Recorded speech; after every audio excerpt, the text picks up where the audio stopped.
হলং নদীতে বিকল্প কাঠের সেতু তৈরির কাজ চলছে দ্রুত গতিতে। গত 5ই অক্টোবর হলং নদীতে হরপা বানে কাঠের সেতু ভেঙে যায়, আর এর ফলে জলদাপাড়া ট্যুরিস্ট লজে আটকে পড়ে পর্যটকরা।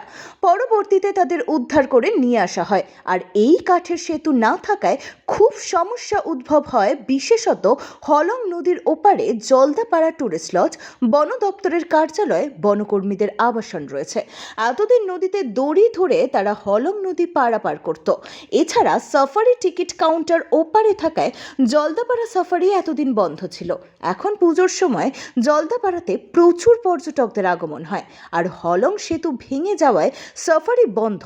এছাড়া জলদাপাড়া ট্যুরিস্ট লজে আসতে পারে না পর্যটকরা। হতাশ হয়েছিল পর্যটকরা। অবশেষে হলং নদীতে বিকল্প কাঠের সেতুর কাজ শুরু হলো।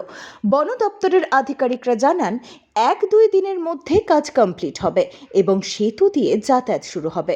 নির্মীয়মান সেতুটি পরিদর্শনে এসেছিলেন জেলা শাসক আর পেমলা, জেলা পুলিশ সুপার ওয়াই রঘুবংশী, উপস্থিত ছিলেন বন দপ্তরের আধিকারিকরা। Bureau report, Falakata Times.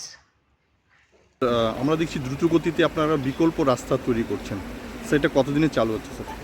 এটাই আজকালকের মধ্যে আমরা চেষ্টা করছি চালু করে দেওয়া।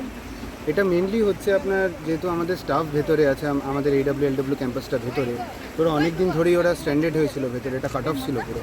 তো আমাদের যেহেতু বিভিন্ন আপনার ম্যান অ্যানিমাল কনফ্লিক্টের জন্য আমাদের টিম সবসময় রাত্রে দিনে যায়, তো তাদের জন্য আমরা খুব তাড়াতাড়ি এটা চালু করে দিচ্ছি। এটা 1-2 দিনের মধ্যেই হয়ে যাবে। স্যার এদিকে কি ছোটো গাড়ি শুধু যেতে পারে না বড় গাড়ি যেতে পারবে?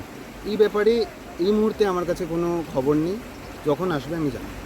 আচ্ছা স্যার, আপনার পরিচয়? আমি স্বর্ণদীপ্ত রক্ষিত, ACF জলদাপাড়া।